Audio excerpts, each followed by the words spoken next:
میترسم یه روزی برسه که اونا نبینم، بمیرم تنها.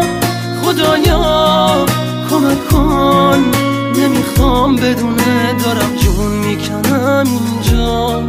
سکوت اتاقا داره میشکنه تیک تاک ساعت رو دیوار.